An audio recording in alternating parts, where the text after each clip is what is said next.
Section 27 of Frankenstein, Volume 3, Chapter 6. It was 8 o'clock when we landed. We walked for a short time on the shore, enjoying the transitory light, and then retired to the inn and contemplated the lovely scene of waters, woods and mountains, obscured in darkness, yet still displaying their black outlines. The wind, which had fallen in the south, now rose with great violence in the west. The moon had reached her summit in the heavens and was beginning to descend. The clouds swept across it swifter than the flight of the vulture and dimmed her rays, while the lake reflected the scene of the busy heavens, rendered still busier by the restless waves that were beginning to rise. Suddenly, a heavy storm of rain descended. I had been calm during the day, but so soon as night obscured the shapes of objects, 1,000 fears arose in my mind. I was anxious and watchful, while my right hand grasped a pistol which was hidden in my bosom. Every sound terrified me, but I resolved that I would sell my life dearly, and not relax the impending conflict until my own life, or that of my adversary, were extinguished. Elizabeth observed my agitation for some time in timid and fearful silence. At length she said, "What is it that agitates you, my dear Victor? What is it you fear?" "Oh, peace, peace, my love," replied I. "This night and all will be safe, but this night is dreadful, very dreadful." I passed an hour in this state of mind, when suddenly I reflected how dreadful the combat which I momentarily expected would be to my wife, and I earnestly entreated her to retire, resolving not to join her until I had obtained some knowledge as to the situation of my enemy. She left me, and I continued some time walking up and down the passages of the house and inspecting every corner that might afford a retreat to my adversary. But I discovered no trace of him, and was beginning to conjecture that some fortunate chance had intervened to prevent the execution of his menaces, when suddenly I heard a shrill and dreadful scream. It came from the room into which Elizabeth had retired. As I heard it, the whole truth rushed into my mind. My arms dropped. The motion of every muscle and fibre was suspended. I could feel the blood trickling in my veins and tingling in the extremities of my limbs. This state lasted but for an instant. The scream was repeated, and I rushed into the room. Great God! Why did I not then expire? Why am I here to relate the destruction of the best hope and the purest creature of earth? She was there, lifeless and inanimate, thrown across the bed, her head hanging down, and her pale and distorted features half covered by her hair. Everywhere I turn, I see the same figure, her bloodless arms and relaxed form flung by the murderer on its bridal bier. Could I behold this and live? Alas, life is obstinate and clings closest where it is most hated. For a moment only did I lose recollection. I fainted. When I recovered, I found myself surrounded by the people of the inn. Their countenances expressed a breathless terror, but the horror of others appeared only as a mockery, a shadow of the feelings that oppressed me. I escaped from them to the room where lay the body of Elizabeth, my love, my wife, so lately living, so dear, so worthy. She had been moved from the posture in which I had first beheld her, and now, as she lay, her head upon her arm and a handkerchief thrown across her face and neck, I might have supposed her asleep. I rushed towards her and embraced her with ardour, but the deathly languor and coldness of the limbs told me that what I now held in my arms had ceased to be the Elizabeth whom I had loved and cherished. The murderous mark of the fiend's grasp was on her neck, and the breath had ceased to issue from her lips. While I still hung over her in the agony of despair, I happened to look up. The windows of the room had before been darkened, and I felt a kind of panic on seeing the pale yellow light of the moon illuminate the chamber. The shutters had been thrown back, and with a sensation of horror not to be described, I saw at the open window a figure the most hideous and abhorred. A grin was on the face of the monster. He seemed to jeer as with his fiendish finger he pointed towards the corpse of my wife. I rushed towards the window and, drawing a pistol from my bosom, shot, but he eluded me, leaped from his station, and running with the swiftness of lightning, plunged into the lake. The report of the pistol brought a crowd into the room. I pointed to the spot where he had disappeared, and we followed the track with boats. Nets were cast, but in vain. After passing several hours, we returned hopeless, most of my companions believing it to have been a form conjectured by my fancy. After having landed, they proceeded to search the country, parties going in different directions among the woods and vines. I did not accompany them. I was exhausted. A film covered my eyes, and my skin was parched with the heat of fever. In this state I lay on a bed, hardly conscious of what had happened. My eyes wandered round the room, as if to seek something that I had lost. At length, I remembered that my father would anxiously expect the return of Elizabeth and myself, and that I must return alone. This reflection brought tears into my eyes, and I wept for a long time, but my thoughts rambled to various subjects, reflecting on my misfortunes and their cause. I was bewildered in a cloud of wonder and horror. The death of William, the execution of Justine, the murder of Clerval, and lastly, of my wife. Even at that moment, I knew not that my only remaining friends were safe from the malignity of the fiend. My father even now might be writhing under his grasp, and Ernest might be dead at his feet. This idea made me shudder and recalled me to action. I started up and resolved to return to Geneva with all possible speed. There were no horses to be procured, and I must return by the lake, but the wind was unfavourable and the rain fell in torrents.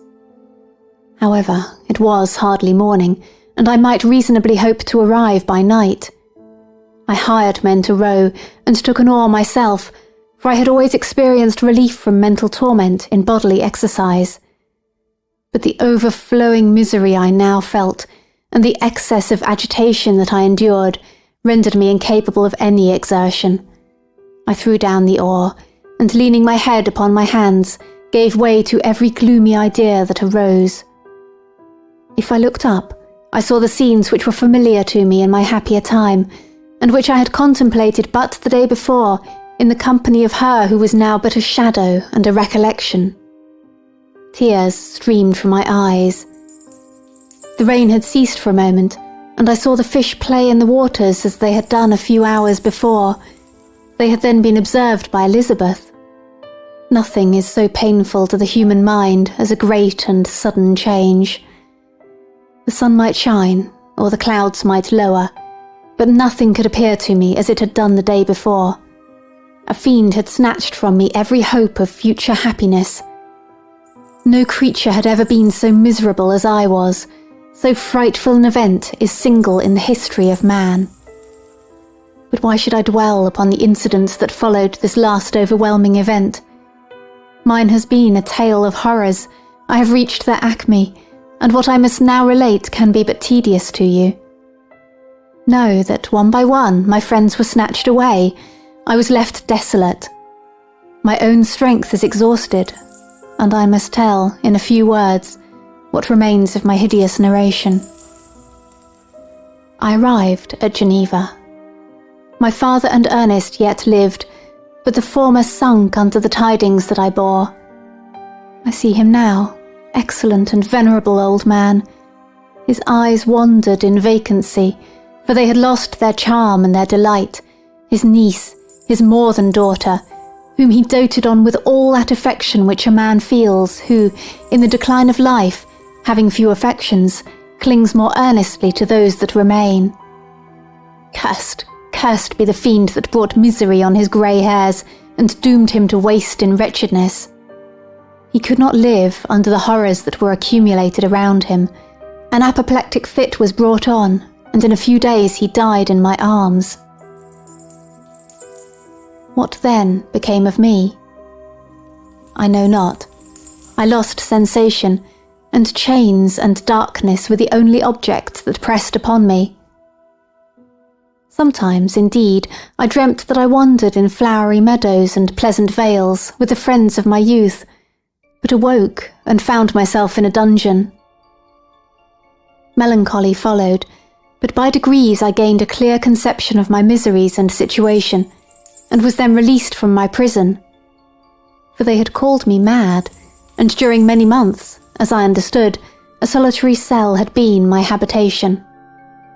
But liberty had been a useless gift to me, had I not, as I awakened to reason, at the same time awakened to revenge. As the memory of past misfortunes pressed upon me, I began to reflect on their cause, the monster whom I had created, the miserable demon whom I had sent abroad into the world for my destruction. I was possessed by a maddening rage when I thought of him, and desired and ardently prayed that I might have him within my grasp, to wreak a great and signal revenge on his cursed head. Nor did my hate long confine itself to useless wishes. I began to reflect on the best means of securing him, and for this purpose, about a month after my release, I repaired to a criminal judge in the town and told him that I had an accusation to make, and that I knew the destroyer of my family, and that I required him to exert his whole authority for the apprehension of the murderer. The magistrate listened to me with attention and kindness. "Be assured, sir," said he, "no pains or exertions on my part shall be spared to discover the villain." "I thank you," replied I. "Listen, therefore, to the deposition that I have to make. It is indeed a tale so strange that I should fear you would not credit it, were there not something in truth which, however wonderful, forces conviction. The story is too connected to be mistaken for a dream, and I have no motive for falsehood." My manner, as I thus addressed him, was impressive but calm. I had formed in my heart a resolution to pursue my destroyer to death, and this purpose quieted my agony, and for an interval reconciled me to life. I now related my history, briefly but with firmness and precision, marking the dates with accuracy, and never deviating into exclamation. The magistrate appeared at first perfectly incredulous, but as I continued he became more attentive and interested. I saw him sometimes shudder with horror, at others a lively surprise, unmingled with disbelief, was painted on his countenance. When I had concluded my narration, I said, "This is the being whom I accuse, and for whose detection and punishment I call upon you to exert your whole power. It is your duty as a magistrate, and I believe and hope that your feelings as a man will not revolt from the execution of those functions on this occasion." This address caused a considerable change in the physiognomy of my auditor. He had heard my story with that half kind of belief that is given to a tale of spirits and supernatural events. But when he was called upon to act officially in consequence, the whole tide of his incredulity returned. He, however, answered mildly, "I would willingly afford you every aid in your pursuit, but the creature of whom you speak appears to have powers which would put all my exertions to defiance. Who can follow an animal which can traverse the sea of ice and inhabit caves and dens where no man would venture to intrude? Besides, some months have elapsed since the commission of his crimes, and none can conjecture to what place he has wandered, or what region he may now inhabit. I do not doubt that he hovers near the spot which I inhabit, and if he has indeed taken refuge in the Alps, he may be hunted like the chamois, and destroyed as a beast of prey. But I perceive your thoughts. You do not credit my narrative, and do not intend to pursue my enemy with the punishment which is his desert." As I spoke, rage sparkled in my eyes. The magistrate was intimidated. "You are mistaken," said he. "I will exert myself, if it is in my power to seize the monster. Be assured that he shall suffer punishment proportionate to his crimes. But I fear, from what you have yourself described to be his properties, that this will prove to be impracticable, and that, while every proper measure is pursued, you should endeavour to make up your mind to disappointment." "That cannot be. but all that I can say will be of little avail. My revenge is of no moment to you, yet while I allow it to be a vice, I confess that it is the devouring and only passion of my soul. My rage is unspeakable when I reflect that the murderer, whom I have turned loose upon society, still exists. You refuse my just demand. I have but one resource, and I devote myself, either in my life or death, to his destruction." I trembled with excess of agitation as I said this. There was a frenzy in my manner, and something, I doubt not, of that haughty fierceness which the martyrs of old are said to have possessed.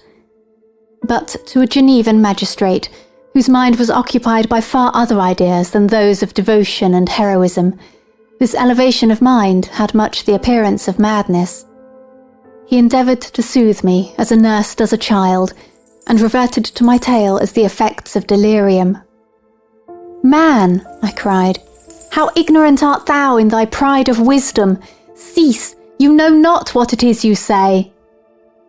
I broke from the house angry and disturbed, and retired to meditate on some other mode of action. End of section 27.